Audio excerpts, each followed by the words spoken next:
coming into Enhanced Games, I'm gonna do a few extra things just to see, can I get the most out of my body?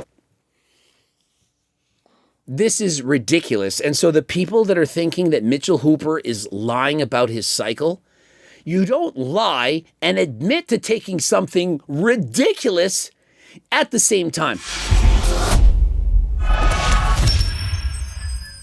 Coach Greg, in today's video, you're not going to believe it, but Mitchell Hooper, world's strongest man, one of the strongest men of all time, has actually revealed his cycle. And I'm not just talking about peptides, I'm talking about all of the steroids, doses, the names, everything. He is sick and tired of keeping it hush-hush. The world should know. What are people doing? What are they not doing? Because with knowledge comes power. We're going to be going over his cycle. What does he do good? What does he do bad? What is his future cycle going to look like?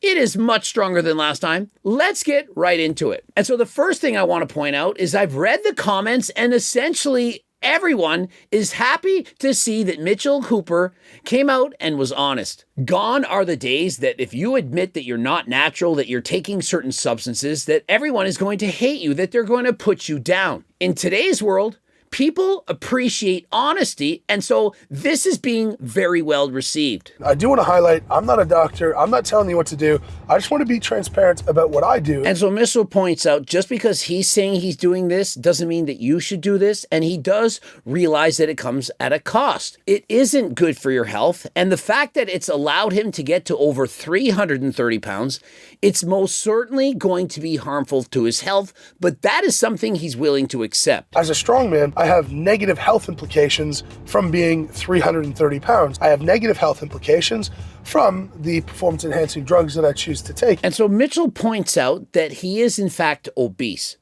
His BMI, it's over 40, and that comes with a significant cost to his health, and arguably more so than using steroids. And so the fact that he's using steroids and is so heavy in combination, that is in fact a very strong risk. Hormones, they're allowed.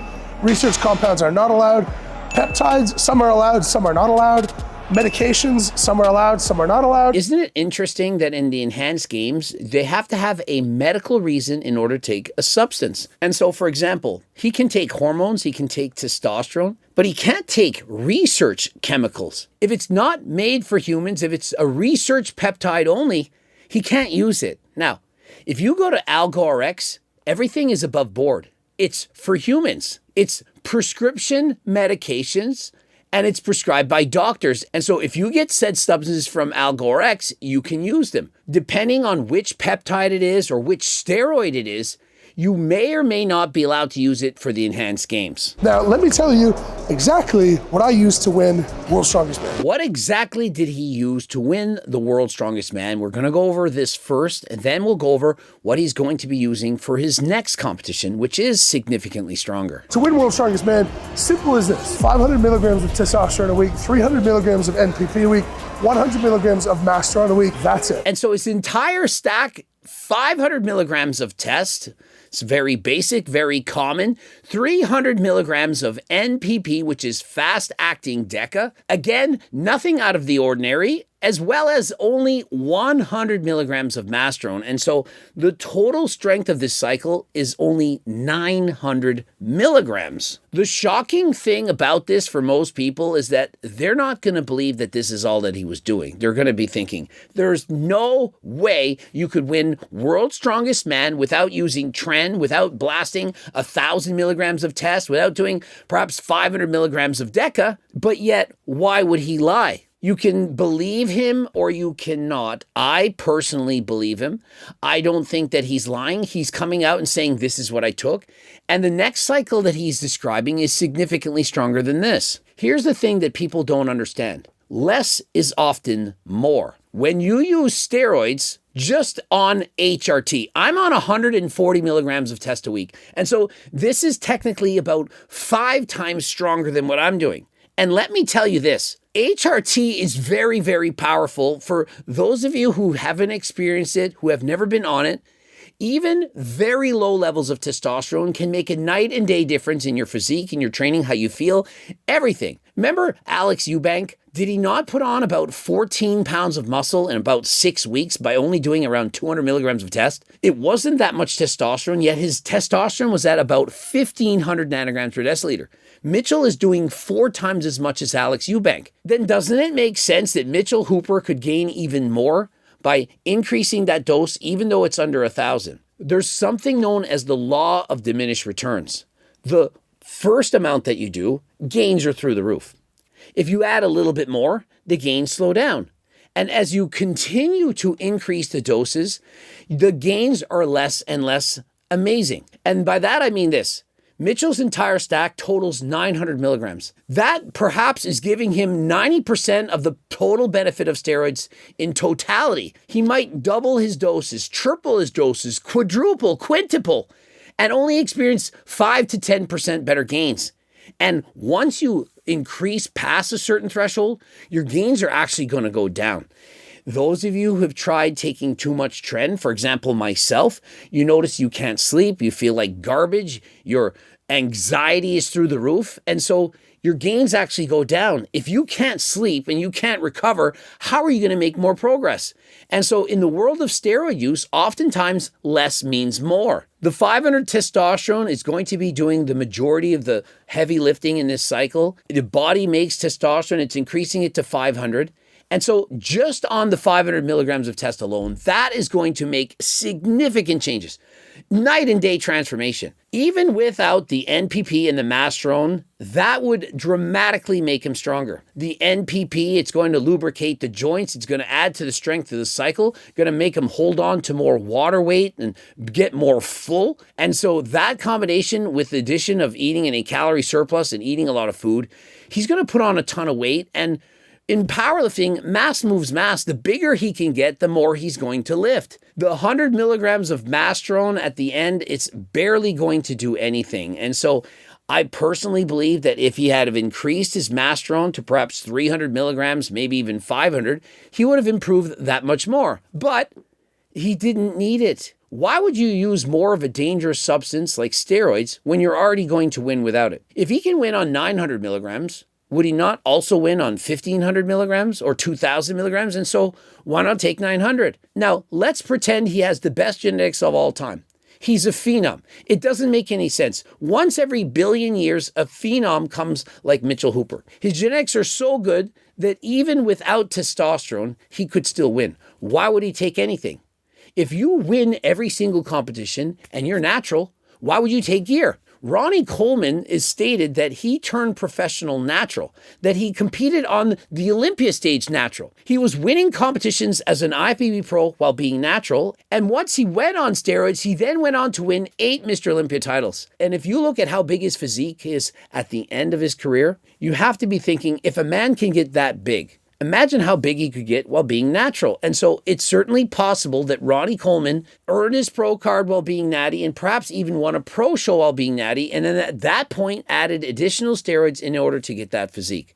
It doesn't make sense. It's hard to believe. But remember, once every several hundred or several thousand years, an athlete is going to come around that we just can't understand how strong they are. Take a look at me when I won World's Strongest Man. I didn't look like someone who was on a whole bunch of stuff. Yes, he does. He's 6'2", 6'3", and 330 pounds. That looks like a man who's on a lot of stuff. Now, is he shredded? Does he look like an IFBB pro bodybuilder? No. He looks like a strongman competitor. He doesn't look morbidly obese, although he is most certainly overweight, but he has huge muscles. If you see Mitchell in person and you stand next to him, you're not thinking, oh yeah, bro, probably natural. He absolutely looks like he's on steroids, of which he is. Coming into Enhanced Games, I'm gonna do a few extra things just to see, can I get the most out of my body by committing to a few new things? And so for the Enhanced Games, what exactly is going to add on? I'm gonna up my dose of testosterone from 500 milligrams a week to 750 milligrams a week. Mitchell, he really wants to win the Enhanced Games. It's the first ever Enhanced Games. He wants to make it memorable. He's trying to set the world record for the deadlift. He wants to beat Thor. For that, rather than just playing it safe, 500 milligrams of test, 300 deca, 100 masterone, he's thinking, I need more. That cycle is not enough. And so he's pushed the doses up. He's going to try to get every ounce of muscle out of his frame and improve that deadlift to well over 1,100 pounds. And so testosterone goes from 500 to 750 milligrams. That's a 50% increase. You're thinking, that's not much. It's only 250 milligrams. I'm on 140. If you add 250, it's a huge increase. And so he should expect to gain more muscle, more size, but also may experience more side effects. Remember, testosterone converts to estrogen. He might, in fact, develop gynecomastia. He might be retaining more water, and his blood pressure might go through the roof. You have to be careful. He's getting monitored. He's getting regular blood work, getting his blood pressure taken to ensure that what he's doing isn't too dangerous, as he doesn't want that enhanced gains to be his last. I'm going to stick at 300 milligrams of NPP. Notably, the NPP, he's going to keep it the same. Myself, when I did NPP, my downstairs, it wouldn't work. I could try hard, but it couldn't get harder than last time. And so was having a lot of problems. Couldn't, let's just say, end things in the bedroom. Could start it, but couldn't finish. Very, very frustrating. And so perhaps he doesn't want to add to that. I'm not going to take Masteron because that's not on the approved list. Masteron he cannot use, which is so strange to me. You're allowed to take whatever steroids you want as long as they're approved in whatever doses, but you can't take Masteron. I'm taking 60 milligrams of Adderall only on heavy competition days. I have a prescription for this. He's adding in 16 milligrams of Adderall. That is a lot. I've taken Adderall in the past. 10 milligrams for me, if I took that today, I would be running around the house with energy from morning until night. It's very, very strong. It's not good for your heart. If you're doing so, it can be very addictive, especially when you build up the doses. I've had several friends, I've coached athletes who they start at 10 milligrams, pretty soon it's 20 and it's at 30. And before you know it, they're on abusive doses of Adderall. And so please be careful. It's quite variable in what I can and cannot take, but I have to be very careful on upping and dropping the doses of Adderall. And remember, Mitchell Hooper lives in Canada. He lives in the north. Steroid use is not illegal. And so he can openly talk about this. He can admit it. The government can see it, the police, everybody, and then to say, you're not breaking any laws. And so he can do what he wants. Remember, in our country, you're allowed to take steroids. You just can't sell them. I'm going to add in Halo. Halo can be really good for strength, 50 milligrams a day. This is an absolute no. This is ridiculous. And so the people that are thinking that Mitchell Hooper is lying about his cycle, you don't lie and admit to taking something ridiculous at the same time. Hepatotoxic like no other, absolutely destroy your liver. I've taken 50 milligrams of Halo once. One time in my life for a powerlifting meet. And on that day, I didn't feel like I could jump over a wall. I felt like I could run through it. I can't express how ridiculous this is. 50 milligrams. And so when I've coached athletes, I've coached myself and so on, I work my way up to 20. Starting at 5, perhaps going to 10, eventually going up to 20. Now, Mr. Mike, remember Mr. Mike? He admitted to taking halotestin during his prep, and all he felt was rage. Do you know the dose that he admitted, or let's call it, tried to convince us that all he was taking? 5. Which person do you think is more credible? Mr. Mike, who said he's taking 5 milligrams of halotestin, or Mitchell Hooper, who says he's taking 50? One of them is probably correct, and one is probably a liar. You take your pick. And so if I were coaching Mitchell, I most certainly would be telling him, please reduce your doses. 20 milligrams, perhaps 30. He's a large man. 30 at most. Now, on competition day, if you want to take 50 milligrams, just that one day, you can risk it. I'm going to add in Anadrol, 100 milligrams a day. 100 milligrams of Adderall with 50 milligrams of Halo. Now remember, either or on their own is a lot. I once tried that as well. And you know what happened? I would wake up in the middle of the night to go to the bathroom to do number 3. I couldn't keep food down. I constantly had GERD. I required to take medications, polypharmacy, if you will, in order to combat one drug. I had to take another. I couldn't handle it. It made me feel nauseous all of the time. In lower doses, some people will say it has an increased appetite, but in higher doses, it can decrease your appetite. This is a lot. And so if he does these two together in unison for, let's call it 4 to 6 weeks, that is so stressful on your liver that I would strongly not recommend it. Now, 50 milligrams, although not healthy, I could see him easily doing that. 100, without the halo, maybe he is a big man, but in combination, using everything, this is clearly not healthy. And so what most people would recommend is that when you're using steroids, especially for longer durations, that you use more injectable versus oral. Oral steroids first pass the liver. And so in doing so, it's going to create more damage. In comparison, if you were using injectable steroids, that would be a lot safer. Performance enhancements are not on the top of my list personally because I've never really had these major issues with blood work, with my heart, with all of these tests that I do. What I am concerned about, I'm 335 pounds. All of us do certain things in this world. We all have our vices. Why is steroids seen as so bad? He gets his blood work done. He looks at his markers. He says, for me, it's not that bad. What's really bad for myself is weighing between 330 and 340 pounds. And do you know why he weighs that much? Well, it's partially from the steroids, but it's also because he eats too much. When you're in a calorie surplus for years, your body over time is going to add more muscle as well as body fat. Your body doesn't give a shit whether it's muscle and or fat. If you're 340 pounds, you're 340 pounds, and that causes more strain on the heart, has to pump harder, has to work harder. And so there's an additional strain. He knows that he's overweight. He knows that he's obese. But he makes a living from Strongman. It's his passion. He enjoys doing it and he accepts the consequences. He's also not a teenager. All these kids of today taking steroids at 16, they're not ready to make these kind of decisions. Mitchell Hooper is a grown man. He's an adult and he's trying to be the strongest man in the world for years to come. It's different if he decides to do this than if you're 16.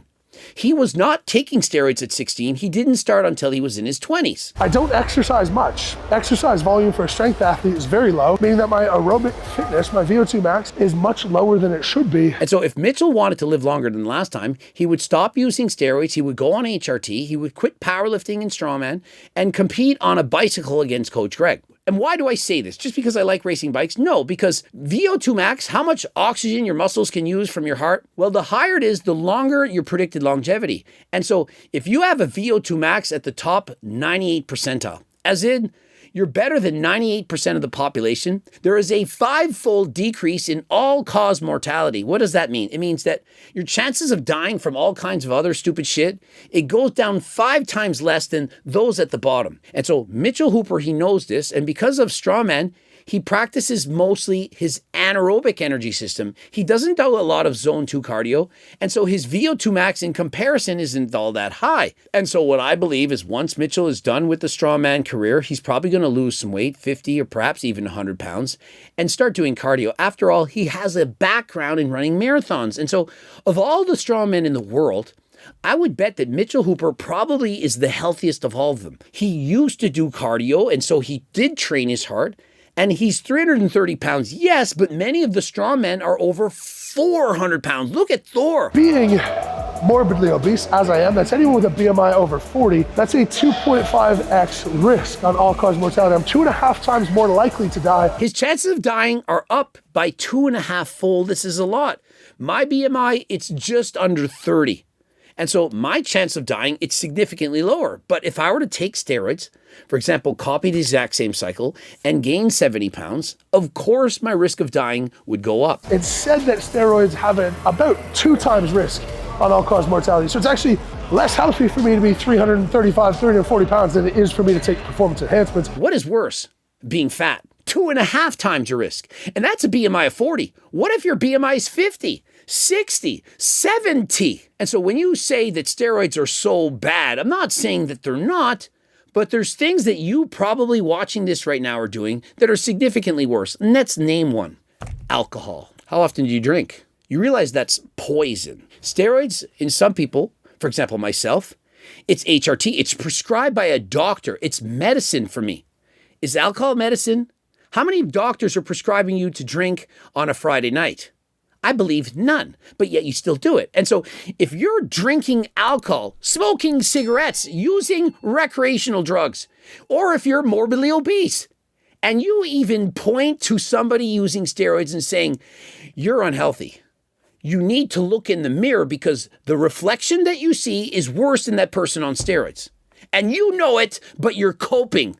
All the copium in the world isn't going to save you 20 years from now when you're laying 6 feet under. Health comes first, and if it doesn't, be really well informed on why it's not coming first and what kind of effects it could possibly have. And so, of course, if your goal is to live longer than last time, you want to do this.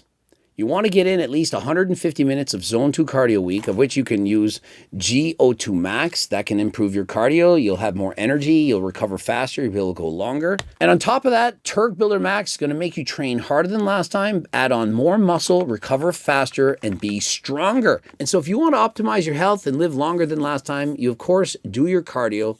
You put the fork down. You can get this friggin' cookbook. You all know about the cookbook. Delicious recipes for the big eater, low calories, high protein, high fiber. Gonna make it easier than last time. Go to the gym and build muscle. And please don't be fat. Stop abusing alcohol and use everything else responsibly. Subscribe, click the bell button, comment to boost the algorithm. Please like the video if you liked it. Don't forget to watch one of those 2 bloops. And until next time, I am out.